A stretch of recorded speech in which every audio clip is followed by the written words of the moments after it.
Hello viewers, আসসালামু আলাইকুম। সবাই কেমন আছেন?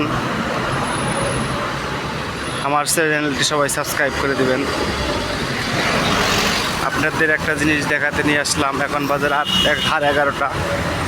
এই মুহূর্তে আপনার দেখেন ডক্টর ইউনূস সাহেবের বাসায় সামনে রাজপথ দখল করে আছে বাংলাদেশ ছাত্র সমাজ। সেই দৃশ্যটাকে আপনাদের এখন দেখাবো আমি। চলুন, এই মুহূর্তে আছি আমি কাকরাইল মসজিদের সামনে। এই যে দেখতে শুনতে পারতেছেন ডক্টর ইউনূস সাহেবের বাসার সামনে আপনার রাজপথ দখল করা আছে ছাত্র সমাজ। পুলিশ ব্যারিকেড দিয়ে রেখেছে।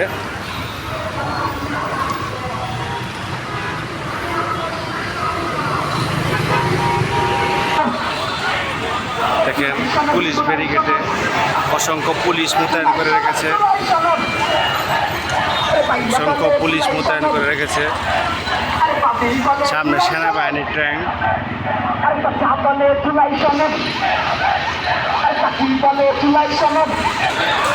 এই দেখতে পাচ্ছেন ছাত্র সমাজ। এক তালে এক সুরে কি দিতে হবে, কি দিতে, এক তালে এক সুরে জুলাই সনদ দিতে হবে, দিতে হবে। আরে ভাইয়া বলে জুলাই সনদ, আরে বাবি বলে জুলাই সনদ, আরে দাদা বলে জুলাই সনদ, আরে দাদি বলে জুলাই সনদ, আরে চাচি বলে জুলাই সনদ, চাচা বলে জুলাই সনদ। আরে দিয়ে দিতে রক্ত,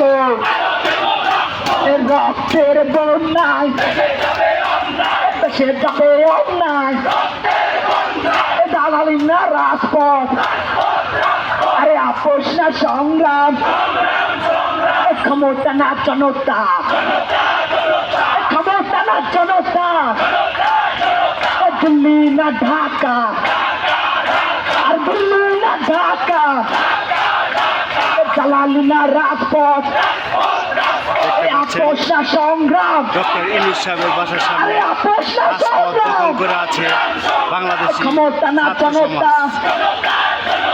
জুলাই সনদ, জুলাই সনদ দিতে হবে, দিতে হবে। আরে ভাইয়া বলে জুলাই সনদ, আরে বাবি বলে জুলাই সনদ, চাচা বলে জুলাই সনদ, চাচি বলে জুলাই সনদ। ভাইরা, আমরা একটা বিজ্ঞপ্তি শুনি, সবাই শান্ত থাকি, একটা বিজ্ঞপ্তি শুনি। আমরা একটা আপডেট বিজ্ঞপ্তি শুনি এখন। সবাই একটু শান্ত হন। হাসনাত ভাই মাত্র পোস্ট করছে এবং বলছে আপনারা কেউ রাজপথ ছাড়বেন না। সরকারের সিদ্ধান্ত নিয়ে আমরা আমাদের মতামত আনুষ্ঠানিকভাবে জানাবো। সে পর্যন্ত সবাই ত্যাগ করবেন না। আমরা জুলাই সনদ না নিয়ে আমরা আছে ঘরে ফিরবো না ইনশাল্লাহ। সবাই শান্তিপূর্ণ অবস্থান কর্মসূচি করবো। দয়া করে আরেকবার বসে যায়, আবার উঠবো, প্রয়োজন আবার উঠবো, আবার একবার বসে যায়। ভাই সবাই